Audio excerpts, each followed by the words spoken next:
মামলার গানি টানা এটা কত বেশি কষ্টের। আজকের হালতই বলি আপনাদেরকে, আমি সারা রাত্র প্রোগ্রাম করছি টাঙ্গাইল সহ বিভিন্ন জায়গায়, সারা রাত্র ঘুমাইতে পারি নাই। এই সকালবেলায় আমাকে কোর্টে থাকতে হয়েছে। আলহামদুলিল্লাহ হাসিনা পতনের পর আল্লাহ পাক আমাকে এই 4টা মামলা থেকে, আমার মোট মামলা 7টা, তার মধ্যে আলহামদুলিল্লাহ আমি 4টা মামলায় আজকে খালাস পেয়েছি। আলহামদুলিল্লাহ আমি বিজ্ঞ বিচারকের প্রতি খুবই খুশি যে উনি মামলাগুলোর এগুলো যে সম্পূর্ণ ভুয়া এবং এগুলোর কোনো ধরনের কোনো সত্যতা পাওয়া যায়নি এটা উনি স্বীকার করেছেন এবং উনি সবগুলো মামলা থেকে আমাকে আলহামদুলিল্লাহ খালাস দিয়েছেন। ওয়ালটনের পণ্য কিনে জিতে নিতে পারেন নগদ 20 লক্ষ টাকা। Double million offer, Walton fridge কিনে পেতে পারেন 20 লক্ষ টাকা, রয়েছে কোটি কোটি টাকার নিশ্চিত উপহার। এজন্য আমি অনেক খুশি, আল্লাহ পাকের দরবারে লাখো কোটি শুকরিয়া। আল্লাহ তাআলা প্রত্যেক আলেমকে এই ধরনের মিথ্যা মামলাগুলো থেকে সমস্ত আলেমদেরকে মুক্তি দান করুন, এটাই আমার চাওয়া।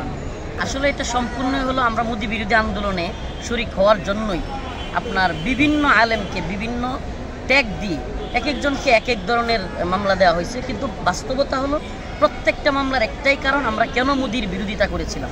মোদি বাংলাদেশ সফরে আসার সময় আমরা যখন তার বিরোধিতা করলাম তখনই এই মামলাগুলো আমাদের উপর দেওয়া হয়েছে। এগুলো সম্পূর্ণ রাজনৈতিক এবং ভিত্তিহীন মামলা। যেই কোর্টগুলো করা হয়েছিল দীর্ঘ 26 দিনের রিমান্ডে আমাকে এই ব্যাপারে কিচ্ছু জিজ্ঞাসাবাদ করা হয়নি। আপনাদেরকে জানানোর জন্য বলতেছি, উল্টো আমাকে প্রশ্ন করা হয়েছে তোর কে পাঠাইছিল মোদি বিরোধী আন্দোলনে। তার মানে কি বোঝা যায়, এগুলো কোর্ট করুক বা যাই করুক এগুলো জাস্ট হলো আইওয়াশ, মানে মানুষকে দেখানো যে এই জন্য মামলা দিছি, এই বক্তব্যের জন্য মামলা দিছি। মূলত বক্তব্যগুলোর কোনো ধরনের তাদের মূল বিষয় ছিল না।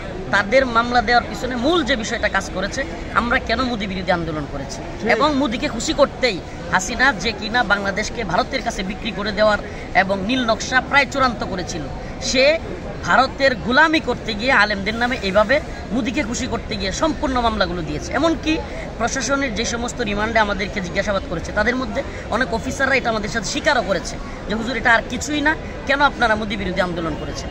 এই জন্যই সবাইকে গ্রেফতার করা হয়েছে।